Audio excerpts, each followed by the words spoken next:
Manila. Is it true that you got into an accident? Opo, totoo po yun. Nung pauwi ako ng Baguio the other day, na-accidente po kami sa event ng professional. Wala po nasaktan. Okay. Huwag po kayong mag-alala. Salamat po sa concern nyo. And please drive safely sa mga nag-drive at sa mga driver nyo. Ingat lang po. Ingat lang tayo. Alright, at saka in relation to that, si Aaron naman, meron naman mga chismis about you na hindi masyadong nakakatuwa. Kinarify mo na naman ito sa Eli, but ano ang masasabi mo sa mga kumakalat, mga nag-circulate na hindi naman totoo? Pero nakikita niyo naman ako ngayon, kumita ako. Pero, alam mo naman yung mga ganito na sweet. Pero, ako nagbigay na ako kakayat. So, okay naman ako.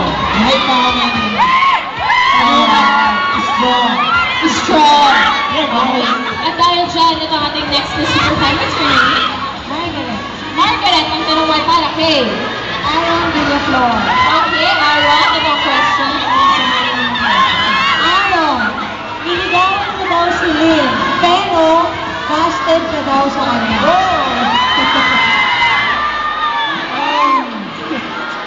Okay kami ni Lynn. Because kami as friends. So yeah, ano naman, di ba? So yeah, ano mo siya? Friends lang? Friends lang talaga, Aaron? Ha? Friends lang talaga? Oo naman. Pero ano, ang gusto malaman ni Margaret, totoo ba na nanligaw ka? O yan o, i-explain natin. Ano ba ang panliligaw? Nagde-text? Ano pa? Nagbibigay ng regalo? Ano pa? Na? Jive? Ano? Pinakapit sa bahay? O, ayun, nagchat-chat sa Facebook? O, nagaganon ba kayo, Aaron? Eh, nagpupumustahin kami. So yeah, nagpupustahin kami as magkaibigan. Magkaibigan ka ba? Okay. Masayang masaya kasi yun, first time namin dito and laging good vibes kasi. Ivan? Ay, meron ko. Yes.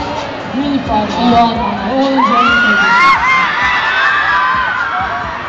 Evan?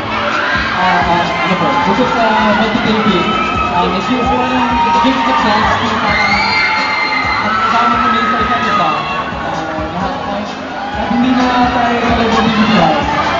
Gusto na ito sila na Ang follow-up question ko, once again sa housemates, hindi ba kayo naninibago? Dahil, ultimo magmamall na lang kayo, nagpipilian pa ang mga tao, ano naman ang feeling na biglang, ngayon talaga pinagkakaguluhan na kayo? Sige, unahin natin si Ivan dahil hawak mo ng mic.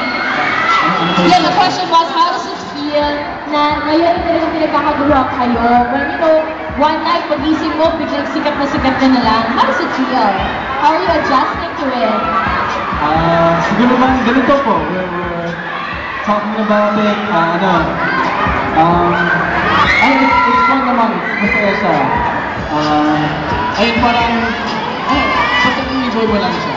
I-enjoy mo lang, James? Tama ba? Agree ka ba doon? Trying to say that, Yes. keep my feeling wrong. Very important. At isa pa nga, dalawa pa ang first timer na kasama ninyo sa project ay si Heidi at si Karen.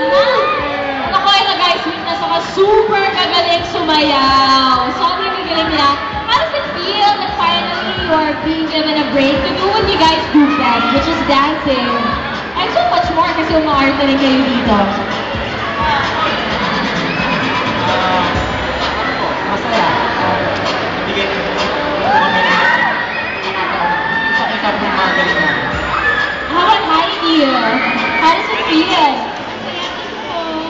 I'm here thanking PBB teams, people from the batchmates, Enrique, all friends, and Aaron, super saya. Alright, ikaw ba si Kara, meron ka bang girlfriend? Wala po. Wala kang girlfriend? Sino ba dito ang walang boyfriend? Mamaya pipilihan pa natin si Kara ng girlfriend, ha? Well, thank you very much, you guys. At I'm sure marami kayong gustong pasalamatan. Sa mag-thank you dyan. Sabel, maraming salamat sa iyo. Sabel, ha? O sige, at bago natin pagpatuloyan, sige, mag-picture taking na muna tayo nang makapag-invite ang ating mga friends. Ayan.